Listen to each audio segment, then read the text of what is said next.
Bonjour, vous vous souvenez de Thomas Gio qui m'avait viré de son groupe parce qu'on avait parlé du fait qu'il faisait la promotion de Prono Club, donc de lui, là, Thomas Boursin, qui s'appelait avant Thomas Lamas, et qui avait déjà, quand il était Thomas Lamas, il faisait déjà des arnaques. C'est-à-dire, il faisait des pronostics de paris sportifs, et le soir, après les matchs, il changeait ses pronostics le soir pour que le matin, on voit que ses pronostics des matchs de la veille étaient bons.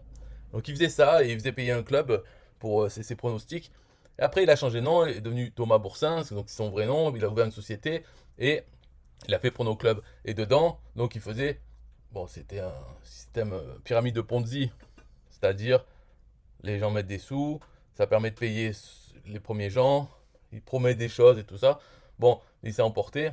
Et il y avait des gens comme Thomas Gio, qui sont des affiliés, qui font la promotion de ça, d'une pyramide de Ponzi, parce que quand on parraine des gens, on touche des sous. Et bien sûr, quand on est un parrain, on est celui qui va toucher les sous, puisque pour la pyramide de Ponzi, les gens intéressants, c'est les parrains. Et Thomas Gio en est un. Et quand même moi, j'ai même pas dit ça. C'est quelqu'un d'autre qui l'a dit dans son groupe.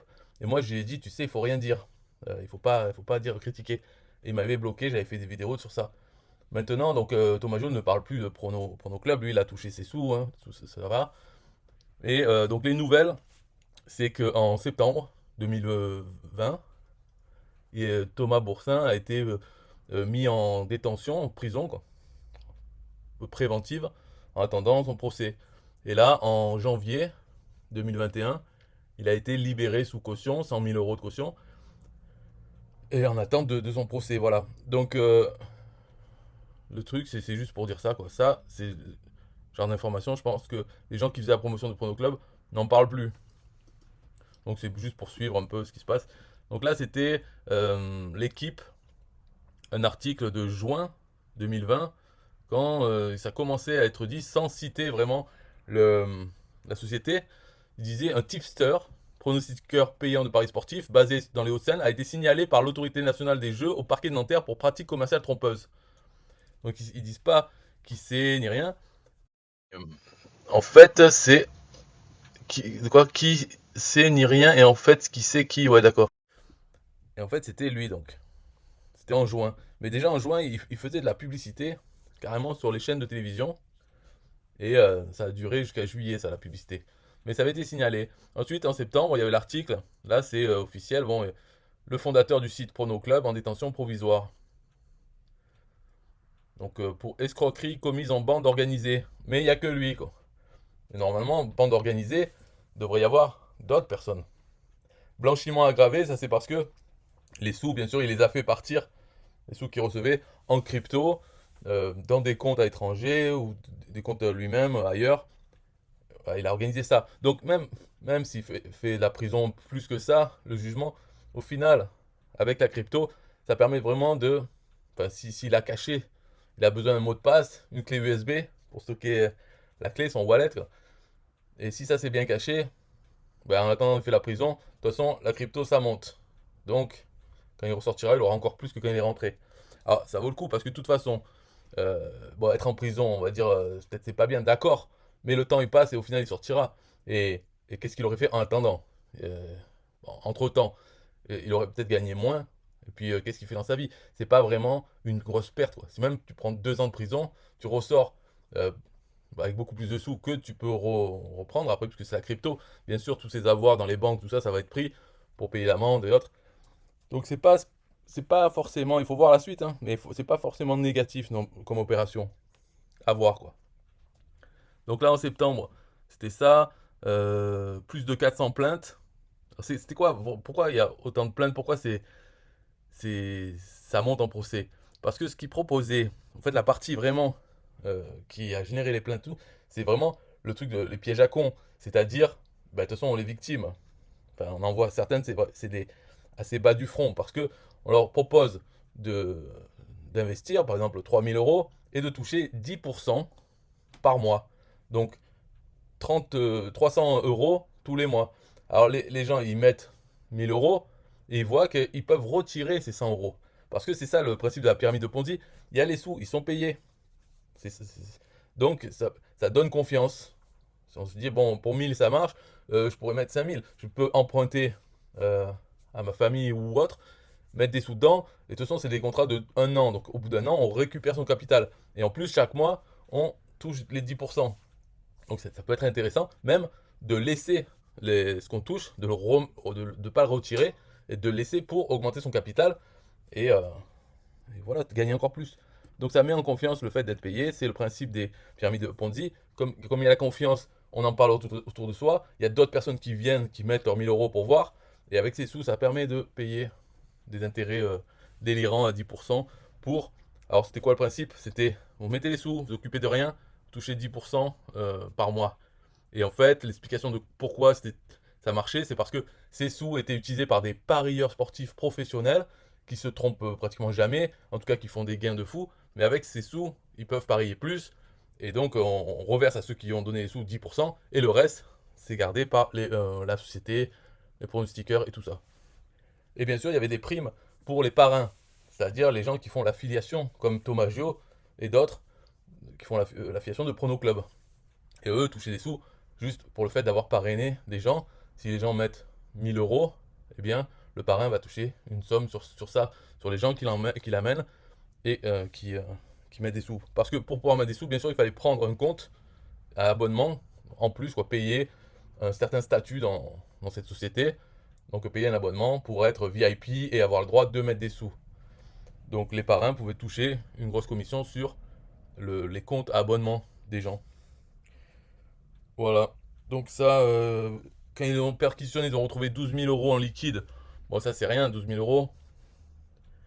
Mais après, ils ont pu voir qu'il avait des comptes, tout ça.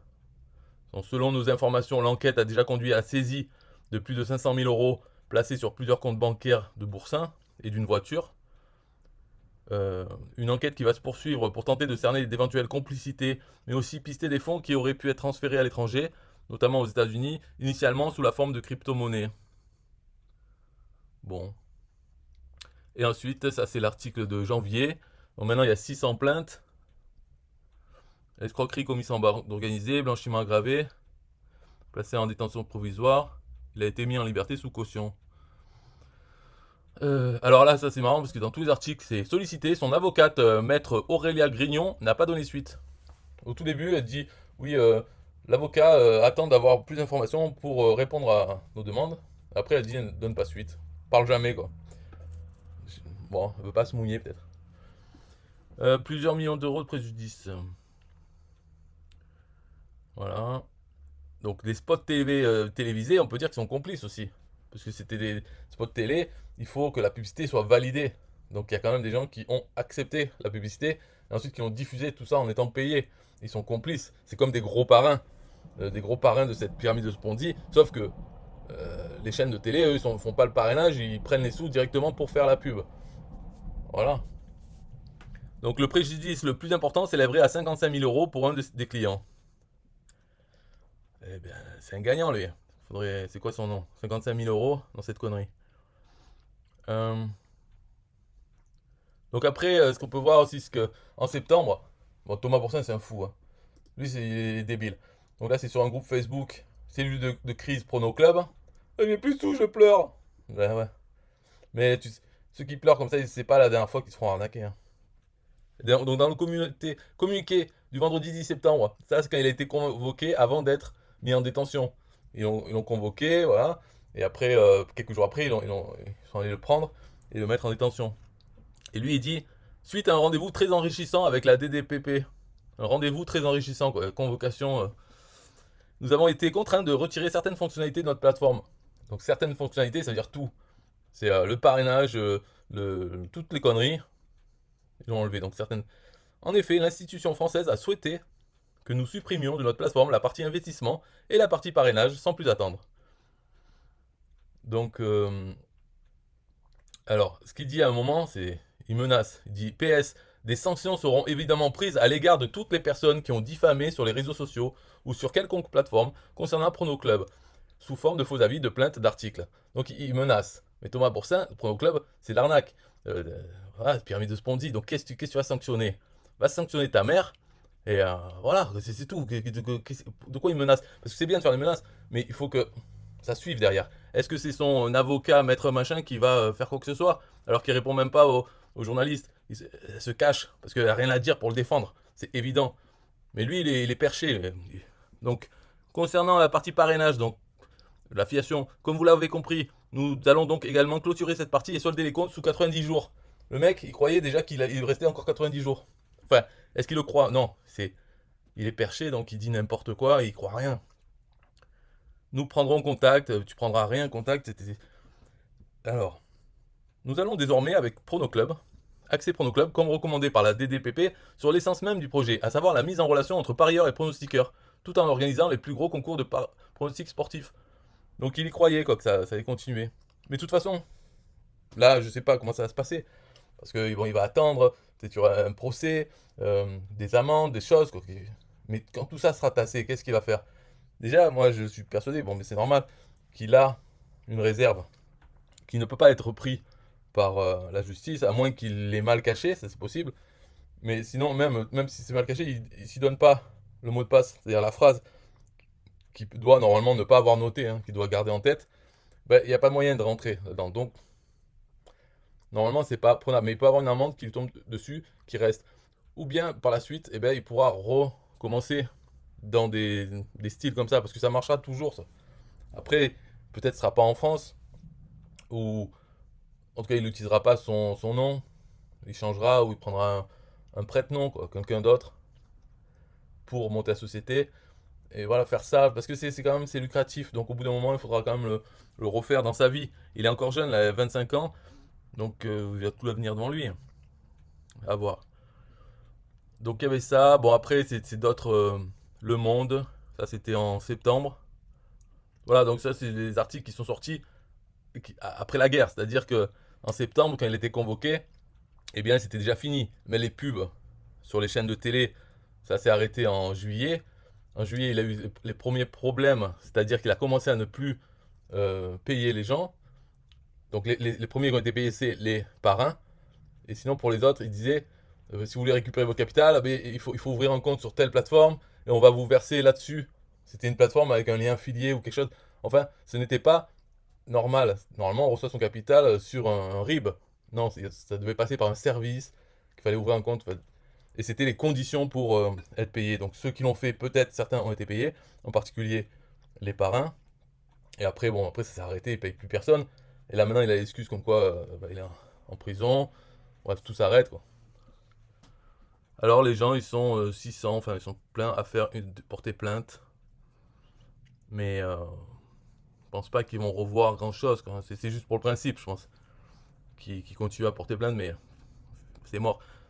Alors, peut-être ça leur servira de leçon, mais celui-là, c'était particulièrement bien pour la France, parce que il arrivait à passer à la télé. Donc dans des spots télé qui normalement sont un peu vérifiés, tout ça. Donc ça donnait confiance aux gens. Ils se disent, bon, bah, déjà ça paye, mais ça passe à la télé, donc c'est un peu comme la FDJ, la Française des Jeux, l'euro million, c'est une arnaque. On sait que quand on prend un ticket, il y a toutes les chances de perdre, euro million par exemple, mais ça passe à la télé, donc bon, c'est légal, on va dire, c'est légal. Et là, dans ce cas-là, on se disait c'est 10% par mois, et après on nous rend, et c'est légal, ben je le fais alors. C'est mieux que le livret A. Donc voilà, un peu, même si c'est incroyable, comme promesse, ben, ça semble légal, alors pourquoi pas le faire? Pourquoi être parano à fond? Donc autant essayer. Et puis si on voit que les premiers mois, par exemple ceux qui l'ont fait en juin, quand ils ont vu la pub, ils voient qu'ils touchent, qu'ils peuvent retirer, se disent ah bon c'est bon, j'ai plus besoin de travailler quoi. Ce qu'il faut que je mette, peut-être si j'arrive à mettre 30 000 euros et que je touche 3 000 euros par mois, ça me suffit pour vivre. Donc voilà, plus besoin de travailler, je fais que ça, il faut que j'emprunte un peu pour mettre 30 000, je rembourse et après avec les gains je les remets dedans et au bout d'un an, j'ai plus besoin de travailler, je touche 3 000 par mois. Ça semblait quand même assez bien. C'est pour ça qu'il y en a qui se sont fait avoir. Après, 600 plaintes, mais ça veut dire qu'il y a beaucoup plus d'autres victimes qui n'ont pas porté plainte. Mais c'est pas énorme non plus, parce que un spot télé avec une offre comme ça, je pense qu'il y aurait beaucoup plus de gens qui se laisseraient tenter.